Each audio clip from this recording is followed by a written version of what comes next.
Sir ఇది ఎప్పటి నుంచి నలుగుతున్న అంశమే, కానీ ఇప్పుడు మరోసారి అంటే బాగా చర్చ జరుగుతూనే ఉంది.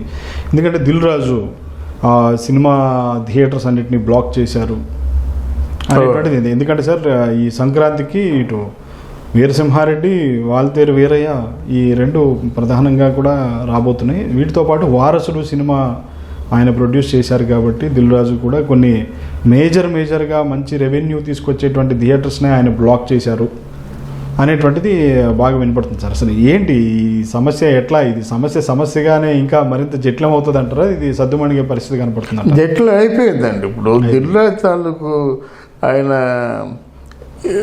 చాలా సందర్భాల్లో ఆయన తీసుకున్న నిర్ణయాలు కరెక్ట్గా ఉండేవి, కానీ ఈసారి మాత్రం డెఫినెట్గా ఇద్దరు అంటే పెద్ద హీరోలకు కూడా దూరం, డీజే మొత్తం మోగిపోద్ది అంటారు.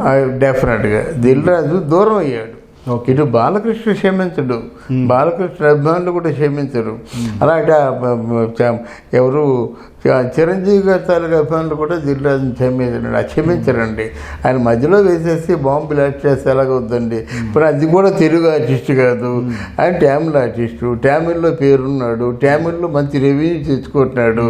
తెలుగు తాలూకు రెవెన్యూ వాళ్ళకి ఇస్తామంటే తెలుగు వాళ్ళంతా చేతగాని వాళ్ళ అంతే కదా. ఈ రెవెన్యూ ముగ్గురికి పండగ రెవెన్యూ అంటే చిన్న రెవెన్యూ కాదు కదా. ఆల్మోస్ట్ చాలు పండుగలో వారం ఆడితే చాలు ఆ సినిమా మొత్తం డబ్బులు వచ్చేస్తాయి. అట్లాంటి ప్రయత్నం దిల్ రాజు చేస్తున్నట్టే దిల్ రాజుని ద్వేషించకంటే ఎవరు ఉంటారు? అంటే ఈ వ్యవహారం వల్ల దిల్ రాజు ఇక్కడ తెలుగులో ఉన్నటువంటి ప్రధానమైనటువంటి ప్రముఖ హీరోలందరికీ కానీ డెఫినెట్గా దూరం అయ్యే పరిస్థితి ఉంటుంది అంటారు. డెఫినెట్ ఇప్పుడు వీరిద్దరికి దూరం అయ్యాడు కదా. ఒకవేళ బయటికి కల్పించినప్పుడు హలో అంటే హలో మనం మాట్లాడుకున్నా మనసులో మాత్రం అంతర్గతంగా డెఫినెట్గా దూరంగా ఉంటారు అనమాట. ఇప్పుడు వీరిద్దరి సినిమాలు బాగా పోయినట్టు పర్వాలేదు. పొరపాటుని వీరిద్దరిలో ఎవరి సినిమా అయినా సరే దెబ్బతిన్నది అనుకోండి, అప్పుడు విపరీతమైనటువంటి ఒక పగ, ఒక ప్రతీకారం బయలుదేరుతుంది అనమాట. ఆ దిల్ రాజు సినిమా, ఆ సినిమా రాకపోతే నా సినిమా ఎక్కడో ఉండేది, ఆ సినిమా వచ్చి నాకు దెబ్బతీసింది అని వస్తుంది కదా. ఎందుకు గాడ్ ఫాదర్ సినిమా చూసుకుందాం, ఫస్ట్ వీక్ బ్రహ్మాండంగా ఆడింది, మంచి కలెక్షన్స్ అనుకున్నారు. అది అరవింద్ తాలూకు కాంతారా వచ్చింది, దెబ్బతో గాడ్ ఫాదర్ తాలూకు కలెక్షన్స్ పడిపోయినాయి.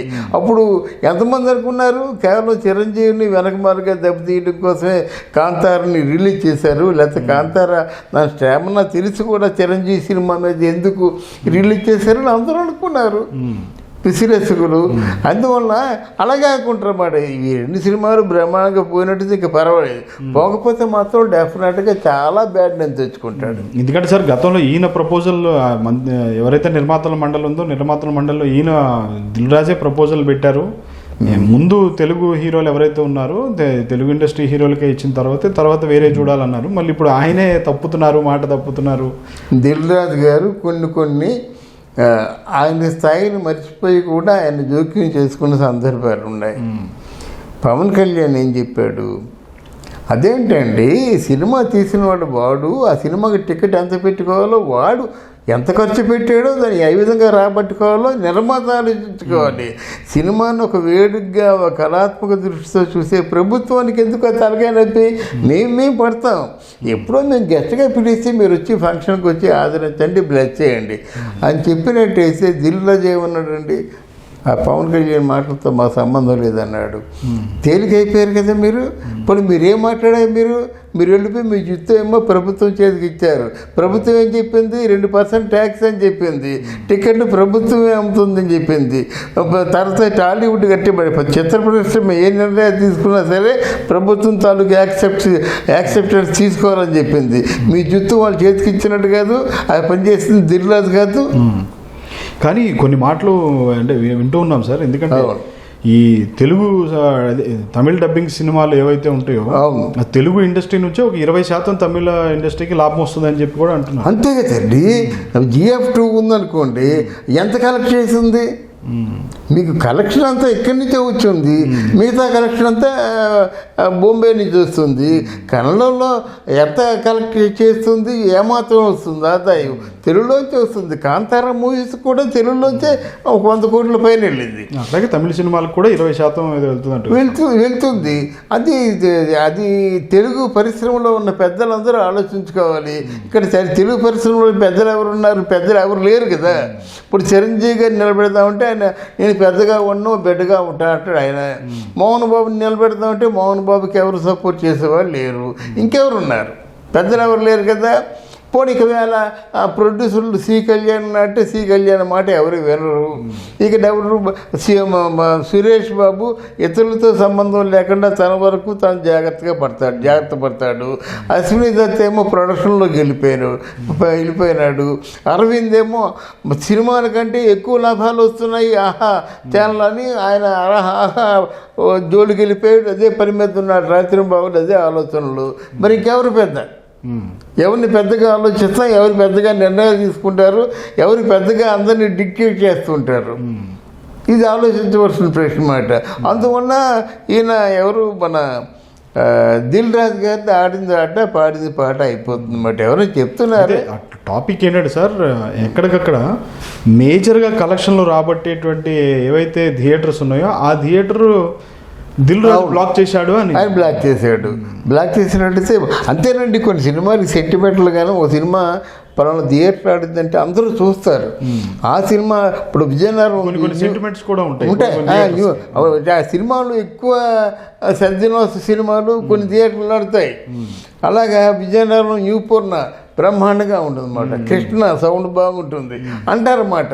కాకినాడ అనుకోండి మినర్వ ఇప్పుడు అలంకారం అయిపోయింది. అలాగా కల్పన టాకీస్, ఎన్టీ రామారావు సినిమాలు, వెంకటేశ్వర నాగేశ్వర గారి సినిమాలు, విజయ్ క్రౌన్ ఇలా ఉన్నాయి కదండి. ఆ సినిమాలు బాగా అంటే సినిమాలకు ఒక చరిత్ర ఉంటుంది. అందుకని వెళ్తారు. మీరు చెప్పినట్టుగా పర్టికులర్ సినిమా థియేటర్స్ మాత్రం ప్రేక్షకులు ఎక్కువగా వెళ్తుంటారు. సెంటిమెంట్స్ రిలీజ్ అయితే ఇది ఖచ్చితంగా డామ్ షూర్ గా బ్లాక్ బస్టర్ అవుతుంది.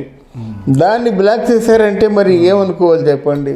కనుక డెఫినెట్గా దిల్ రాజు చేసింది 100% తప్పే. ఎందుకంటే మన తెలుగు వాళ్ళ తాలూకు రెవెన్యూని పరభాష నిర్మాతలకి పరభాష నటులకి పంతన ఉన్నది శ్రేయస్కరం కాదు. అలాగని మన తెలుగు చిత్రాలను వాళ్ళు ఆదరించి తెలుగు చిత్రాలను వాళ్ళు రిలీజ్ చేసుకొని తెలుగు చిత్రాలకి వాళ్ళ తాలూకు రెవెన్యూ మనకి ఇచ్చినట్టయితే డెఫినెట్గా వాళ్ళు యాక్సెప్ట్ చేయండి. వాళ్ళు అక్కడ మన కోలీవుడ్లో మన తెలుగు చిత్రాలు ఆడించరు, ఒప్పుకోరు. పాత రజనీకాంత్ సినిమాలైనా తెలుగు చిత్రాల మీద వేసి మొత్తం తెలుగు చిత్రాలను అక్కడి నుంచి తొలగించేస్తారు కానీ తెలుగు చిత్రాలు ఆడించరు. ఇకపోతే ఇక మన కర్ణాటకలో పెద్ద ఉద్యమం బయలుదేరిందన్నమాట. తెలుగు వాళ్ళు మనం డామినేట్ చేస్తున్నారు, తెలుగు సినిమాలు ఆడించొద్దని. వాళ్ళు కూడా దూరంగా ఉంచుతున్నారు. కానీ మనమే రెడ్ కార్పెట్ పెట్టి స్వాగతం చెప్తున్నాం. అది మారాలి. ఇప్పుడు ఈ రాజుకున్నటువంటి వివాదం ఏదైతే ఉందో ఇది ఈ పెద్దలు ఎవరైతే ఉన్నారో దిల్ రాజుకు కానీ ఆయనకి సమూజ్యులుగా కానీ ఆయనకంటే సీనియర్స్గా ఉన్నా కానీ నిర్మాతల మధ్య కానీ హీరోల మధ్య కానీ ఇది నివురు గప్పిన నిప్పుగానే అంతర్గతంగా అట్లానే బగబగ మంటూనే ఉంటుందండి. నివురు గప్పిన నిప్పులాగానే ఉందండి. ఇది బయట పట్టరు కానీ డెఫినెట్గా ఇప్పుడప్పుడుతో తేలే వ్యవహారం అయితే అవును కరెక్టే. అంతే అంటారు సార్? అంతే. డెఫినెట్గా అంతర్గతంగా ఈ జ్వాల అలాగే మండుతూనే ఉంది. దీనికి ఒక పరిష్కారం ఏంటంటే ఒక పెద్ద ఉండాలి. ఆ పెద్ద నిర్ణయాలు తీసుకోవాలి. ఆ నిర్ణయాలు ప్రొడ్యూసర్స్ ఏమో శ్రేయదాయకంగా ఉండాలి. అది చెప్పేది. అంతే కదా సార్. మరి పాపం కోట్లు పెట్టి వాళ్ళు మారిపోయింది కదండి. ఇంతకుముందు సినిమా నెగిటివ్ ఎంత అండి 5 లక్షలు ఉండేదండి. వడ్డీలకి తెచ్చుకున్నారో పాపం. అవును, అప్పుడు నెగిటివ్ 5 లక్షలు ఉండేదండి. ఇప్పుడు అంతా 500 కోట్లు అయిపోయిందండి. మరి సినిమా మీద ఎంతమంది బతుకుతున్నారు, ఎంతమంది ఉంటా అంటే కొన్ని కుటుంబాలు అండి. సినిమా పెట్టుబడి అంటే ఓ 10 మంది కలిసి 10,50,000 అండి. 500 కోట్లు అంటే 10 మంది కలిసి ఒక యూనిట్గా ఏర్పడడం సిండికేట్ అంటారు అన్నమాట. ఈ సిండికేట్ ప్రొడ్యూసర్లు తీసే సినిమా 500 కోట్లతో సినిమా చేసి పొరపాటున అది రాధేశ్యామ్ అయింది అనుకోండి. మొత్తం ఈ 10 కుటుంబాలు పోతాయండి. 10 కుటుంబాలు, జమీందారీ కుటుంబాలు లాంటి 10 కుటుంబాలు, ఒక్కొక్కరు 50 కోట్లు పెట్టుకోగల తోముతున్నటువంటి కుటుంబాలు, ఈ 10 కుటుంబాలు కూడా కాలగర్భంలో కలిసిపోతాయండి. ఆ జాగ్రత్త వహించవలసిన అవసరం ప్రొడ్యూసర్లకు ఉంది. Right sir, thank you very much. Thank you.